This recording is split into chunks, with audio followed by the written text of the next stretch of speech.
Hi, today we want to talk about climate change, what you can do about it so that you don't feel overwhelmed and powerless. So we're going to have an overview of the effects of climate change and then what all you can do on a personal level and to move the country along to help fight climate change. As a way of introduction, I was born in 1947. I'm a baby boomer. I grew up listening to the folk singers talking about the social injustices of the day and what we need to do to fight them. So in 1970, I was on the local freeway here in Seattle on I-5 protesting Nixon's invasion of Cambodia. And then my social consciousness just fell asleep for years and years. I went to dental school, started a career, raising a family, and it wasn't until 2006 when I saw Inconvenient Truth and Al Gore saying, "What will future generations think of us?" That we had the courage to change the situation in time, or we didn't.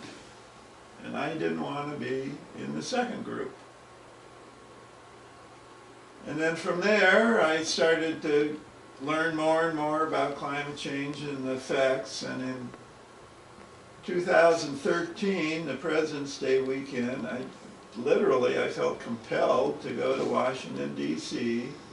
to be one more person in the crowd, to have some unity, to show President Obama to be a leader, lead this country down the right path on fighting climate change. And then from there, that summer, I went to Chicago and learned how to do the slide presentation from the Al Gore people. So here's a introduction to climate change. We've never been warned like this before, all of us, about climate change, nor have so many countries agreed quite this much on the clear and present danger it represents. Severe, pervasive, and irreversible. Climate change is getting worse. It's here right now and we are all being affected. It's a serious business. Global warming threatens every part of the U.S. Heavy weather now and more to come. This isn't something in the distant future. Between melting ice caps, More heat waves, hotter summer, Drought, coastal flooding, higher sea levels, Wildfires insect infestation, hurricanes. and cyclones, all across the country. No region of the country will be spared. And it's not just the U.S. nobody on this planet is going to be untouched by the impacts of climate change. You remember Superstorm Sandy? You remember Hurricane Sandy? The water was above my head. The economic effect of that alone is enormous. If we wait until the end of the century, Miami, Tampa, Charleston, New Orleans will all be flooded. Climate change is our most urgent #1 priority right now. So what we've been doing for the last couple of hundred years is digging up carbon out of the earth and throwing it up into the atmosphere and changing the chemical composition of the atmosphere, like has happened in the past, except for way, way, way, way faster. It's getting warmer in thermometer records. It's getting warmer in thermometer records analyzed by NASA, by NOAA, by the British, by Berkeley. Thermometers in the ground, thermometers in the ocean, thermometers on balloons, thermometers on satellites, thermometers out in the air far from cities. The temperature-sensitive ice everywhere you look is getting smaller. 90% of the changes in where things live and when they do things in the direction of warming is getting warmer, yes. We have measured about a 0.8 degree Celsius rise in global average temperature since before the industrial age. This 0.8 degree temperature rise is a response to what we were doing 50 to 100 years ago. This is simple math. You put carbon in the atmosphere, it's an insulation blanket. We can calculate how much carbon we're putting in. We can watch the temperature change. It's not complicated. It's not a debate anywhere in the world except where it's being manufactured by people whose interests will be threatened. Tom, I guess the question is, the United States, is it prepared? No. That's the simple answer, because it's almost impossible to imagine being prepared for something like this. Part of the problem is we don't set energy policy in Washington. There's nobody in Washington, D.C. whose job it is to write energy policy for this country. We never had a national energy policy. But I think the bigger question is, what about Congress? If we do not turn this around in the next decade or so, it's inescapably bad. We've been given a gift of technology where we can turn it around. And the difference is, very specifically, in the policies enacted that govern our energy delivery systems. We need to get those policies right. It's not that complicated. It's emphatically an idea that's passing up. It means preparing ourselves. There's no question about it at all. We will only solve the problem of replacing fossil fuels with technology. Can we change things that affect air pollution and climate at the same time? The answer is yes. Bringing the winds of change to the energy mix. The expansion of offshore and onshore wind farms, biomass, wave and tidal energy technologies are opening up new opportunities for a more sustainable energy supply. It's clean and it's endless. Do you realize how many thousands of jobs this could create and sustain? Talk about a hypodermic adrenaline shot to the heart of the manufacturing and infrastructure sector.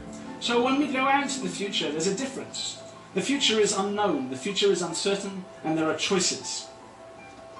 Here are the choices that we have. We can do some work to mitigate the emissions of carbon dioxide into the atmosphere.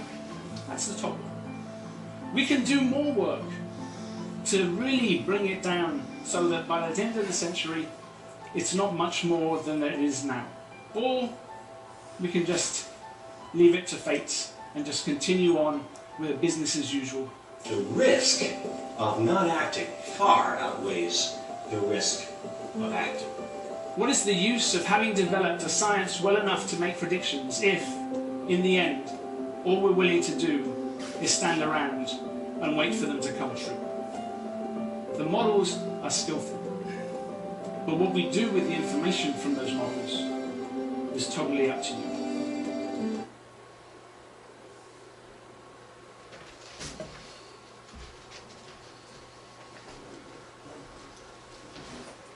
Now the linkage,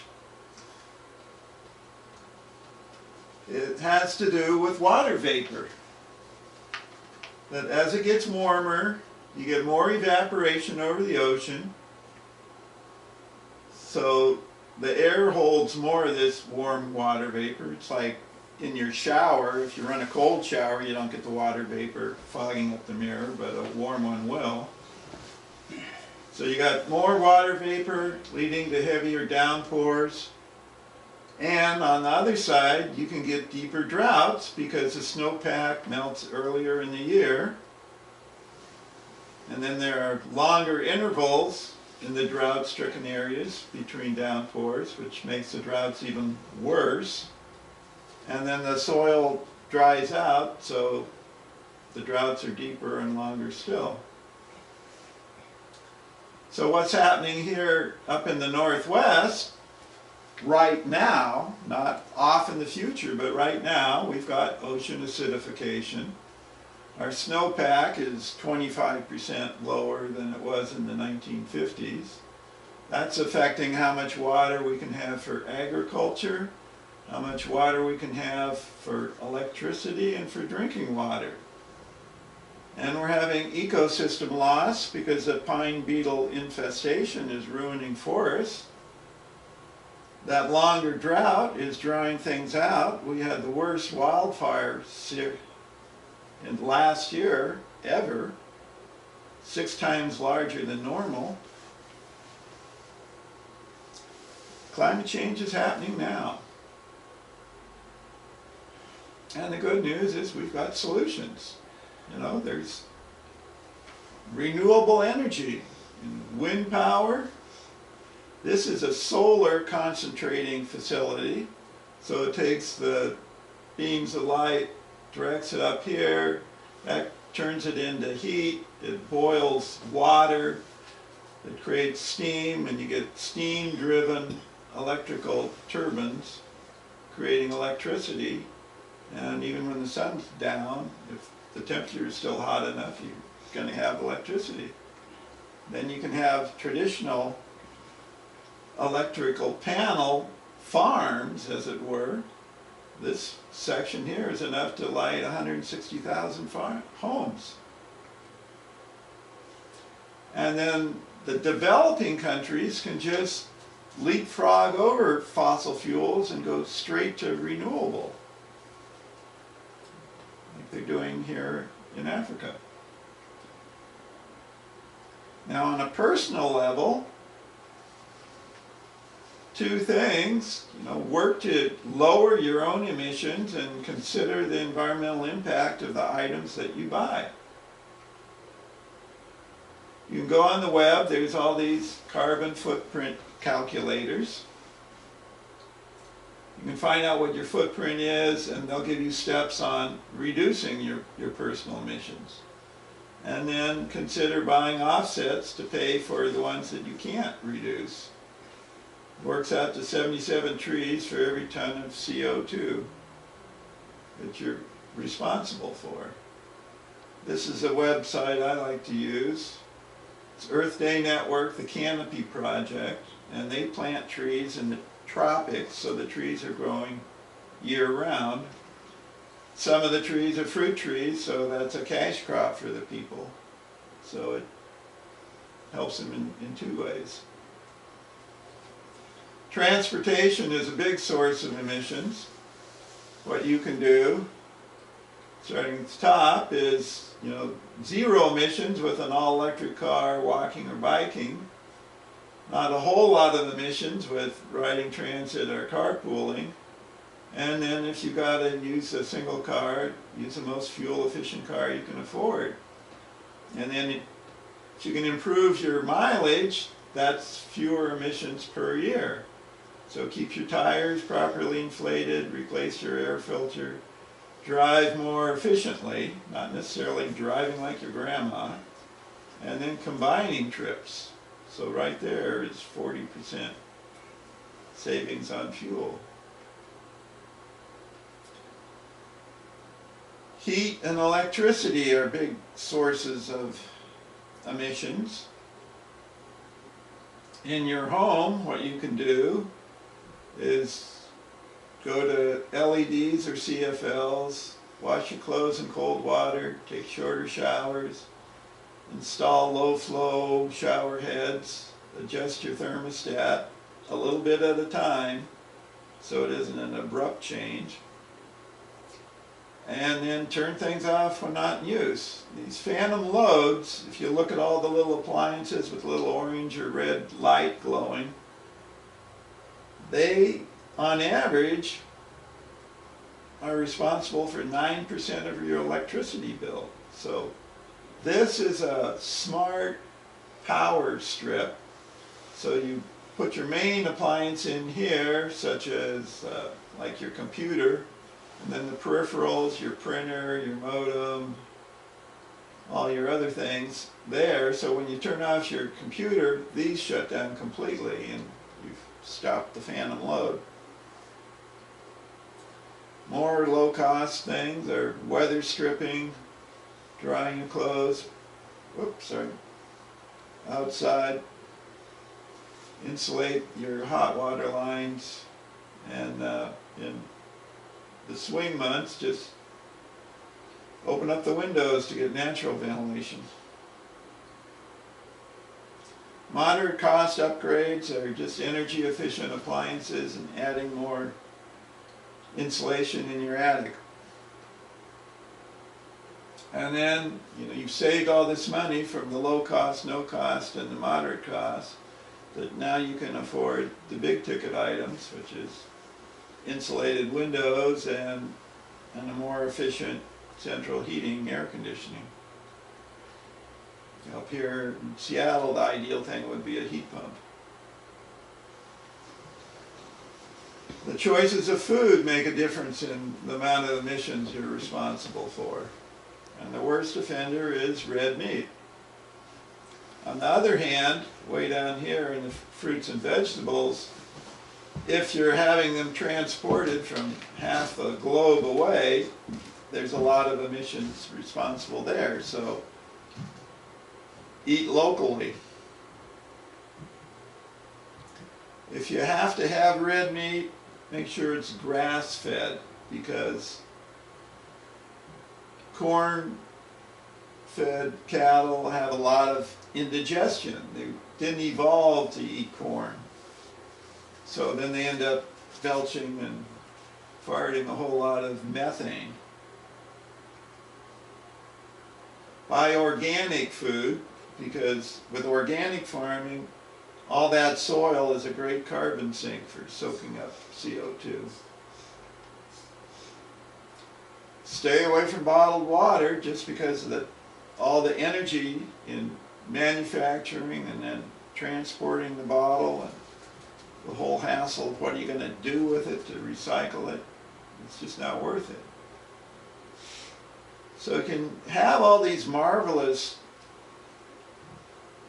things you're doing to reduce your carbon footprint, and then you can throw it all away when you get on an airplane, because the emissions from an airplane place the emissions right in the troposphere, where they immediately go to work warming the atmosphere. So you need to be considering buying 25 trees for every 1,000 miles that are flown.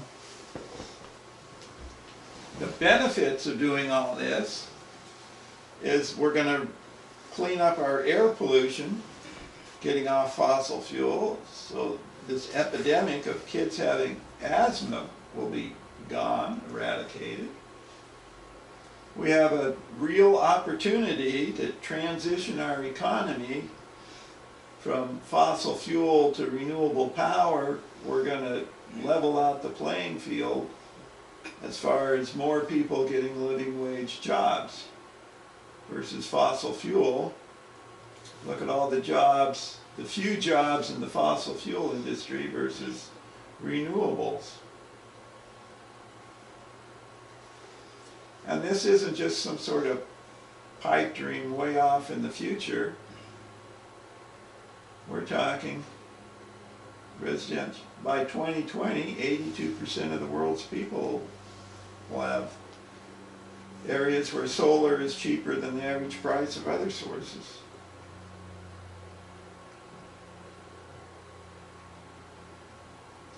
So let's talk about the deniers. You have to remember, this is a well-orchestrated campaign of disinformation run by the fossil fuel industry to confuse people and to sow the seeds of doubt. And they go to PR firms, tell you how cool coal is. Now, do the sunglasses remind you of anybody or any campaign? How about now? They're going to the same PR firms that help the tobacco industry tell people that smoking wasn't harmful, so they could continue as long as they possibly could selling their product. It's the same strategy. Get people confused. And unfortunately, it's working, because the public only thinks that 55% of climate scientists agree, when in fact it's 97%. And then they've taken it one notch higher by going to Washington, D.C. and having all these legislators sign a climate obstruction pledge. When in reality, the climate scientists have studied all the natural forces that could influence climate, and it isn't until they add the human effects that it starts to track the observed rise in climate temperature. So, the end conclusion is human activity is what is causing our current rise in climate. So the question is, do we want to hand off a climate to future generations that is healthy and safe, or do we want to go for planet toast? So the question is, how much more time do we have before it's too late? Climate scientists have calculated how much emissions can be safely burned before we get to the internationally accepted 2 degrees Celsius rise in climate temperature.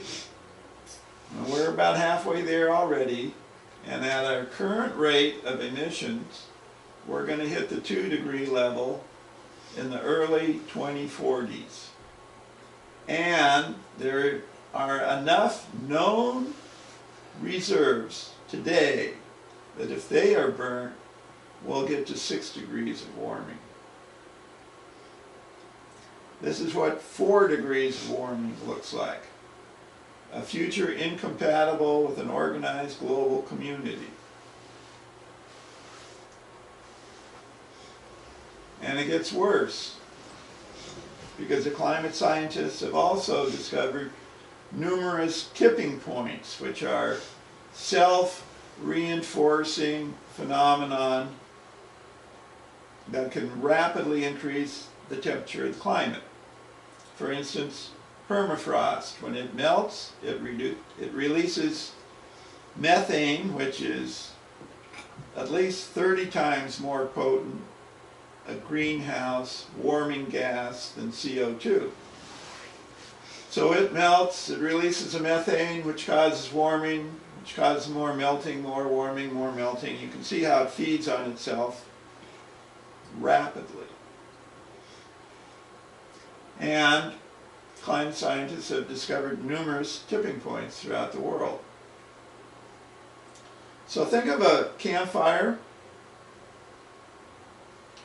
where you start out with a kindling. When the kindling's burning hot enough, then the big log catches fire. So it is with climate. Human activity is producing the kindling for the climate fire. The overarching fear or concern for climate change is that this human activity will trigger the tipping points. And if they get going, then climate change is irreversible. There won't be anything we can do to stop it. And you'll have such a rapid, sudden rise in climate temperature that our food chain will not be able to adapt, and will kill off our food chain.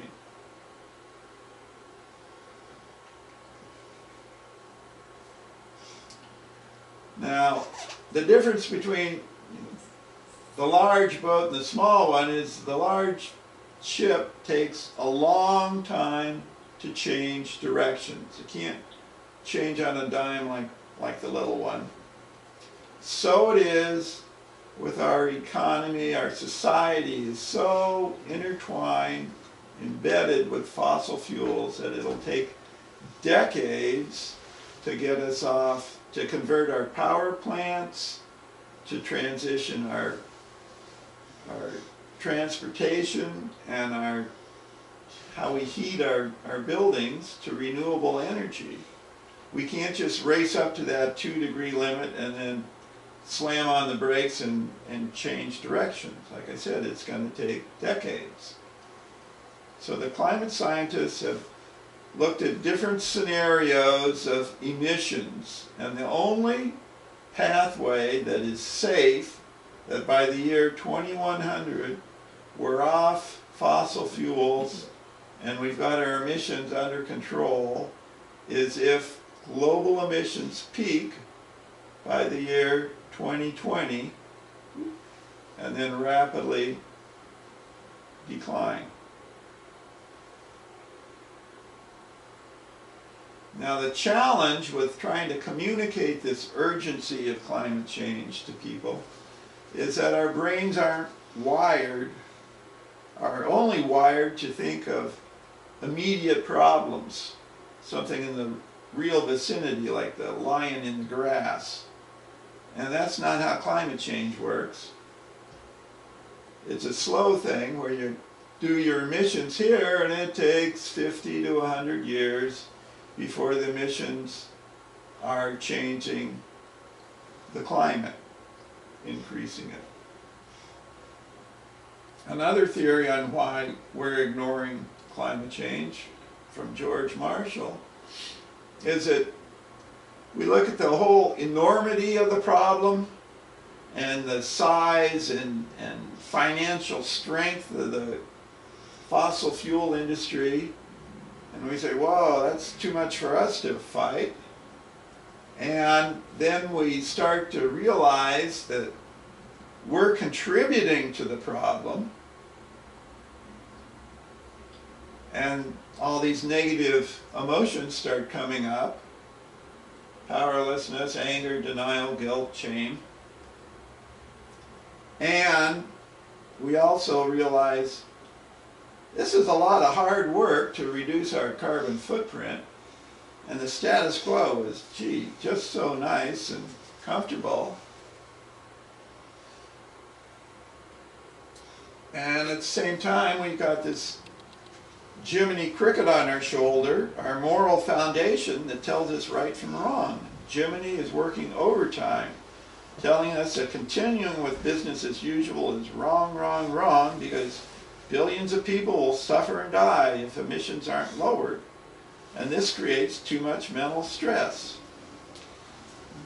So we make this grand bargain to mobilize our biases and make excuses so we can ignore climate change.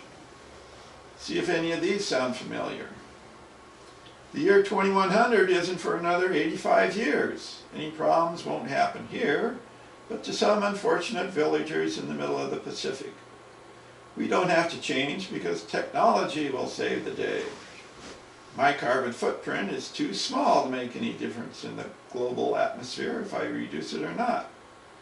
So we muzzle Jiminy and choose to make climate change more distant or less relevant to our values. Finally, we make it a topic not to be discussed. To speak of it is taboo. That way our decision to ignore it won't be challenged. No more mental turmoil. So what's the antidote to active ignoring? Join a group. What you get from the group is a safe place to share your negative emotions and have them validated when someone else says they've had similar feelings. In a community, you no longer feel anxious and isolated. The group is also a defense against backsliding and denial. Then you can take the gag off Jiminy and take climate change out of your ignore file in the back of your brain, declare it does violate your values and moral framework, and commit to work for a solution. When working in a group, you draw strength of shared commitment.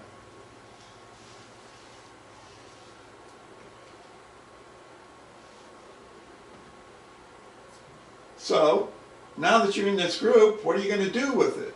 Well, what I'm asking you is to fight this social taboo of ignorance, of ignoring people, and start conversations. Whenever a public opinion survey asks people what their top concerns are, climate change never makes the list. It's because of all the active ignoring. What I'm asking each and every one of you to do is to simply start conversations about climate change. You are powerful because you can change the point of view of your peers.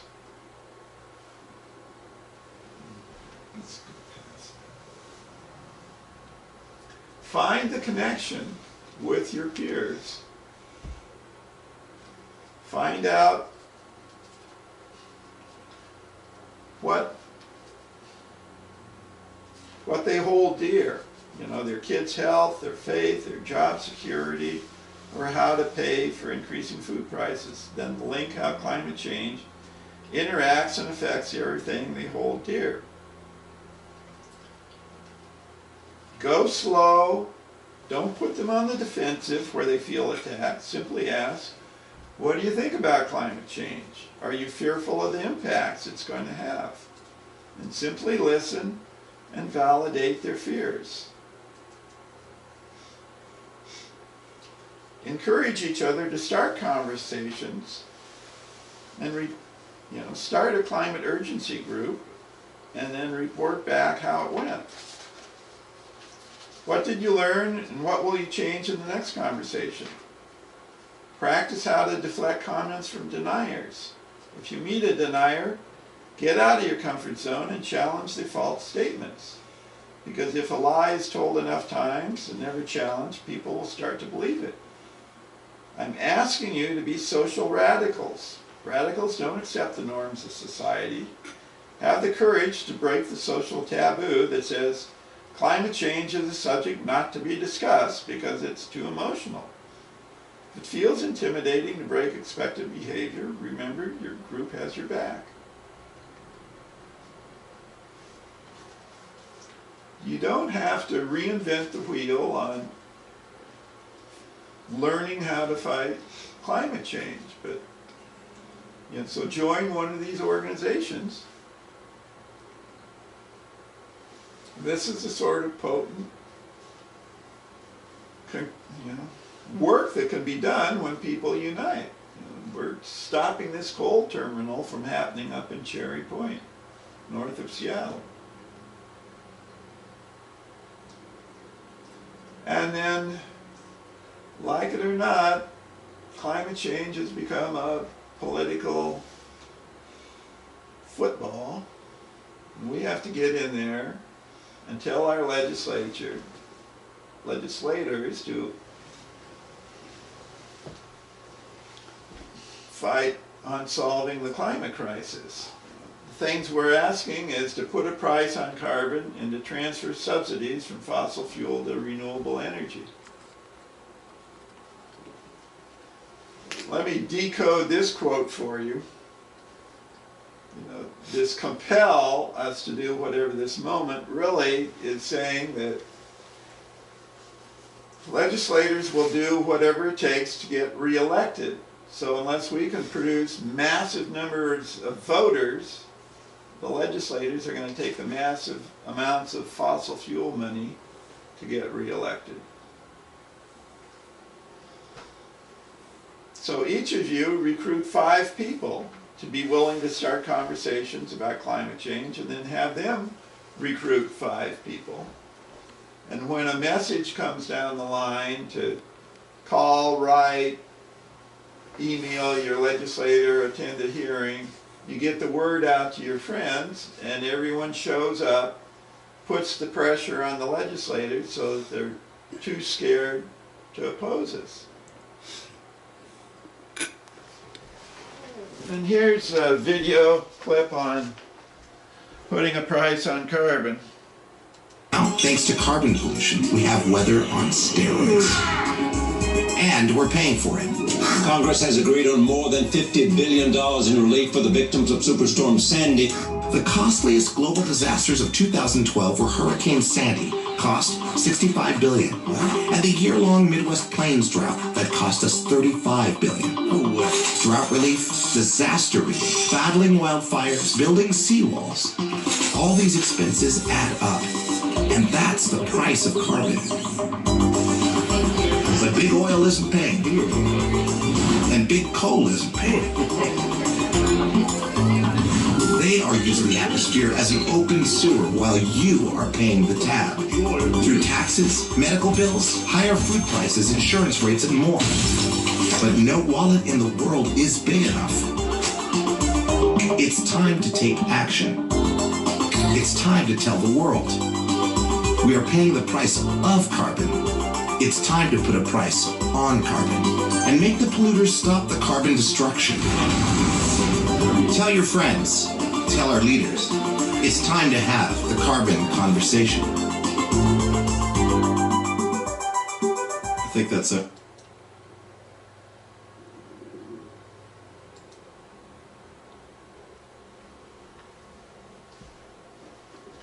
Now here in the state of Washington, there's currently a bill to put a price on carbon. If that doesn't make it through the legislature, there'll be people asking you to sign an initiative to get it on the ballot by 2016. So things are happening in Washington. We have to get this conversation going so that people realize the importance of putting a price on carbon. And then fossil fuel subsidies are absurd. Why should we be paying these people to find more reserves when we know they can't burn 80% of the reserves they already have? These fossil fuel, the subsidies should be going to renewable energy to make it cheaper and better. And then the other thing, you want to make sure the politicians aren't just sliding all the money over to the big hitters and you end up with all our money going to nuclear energy or something when you can have a fairer, better economy with solar and wind.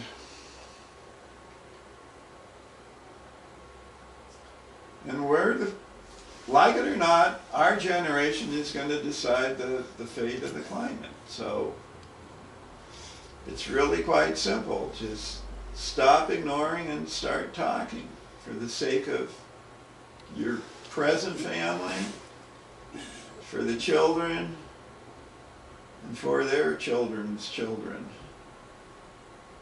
You are powerful. You can do this. All it takes is willingness to break the social taboo of says talking about climate is something to be off limits. If we get people talking about it, then we'll come up with the solutions. Don't just watch this and say, oh, that's all very interesting, ho hum, but make a commitment to act. When we act, we can lead America forward. Thank you.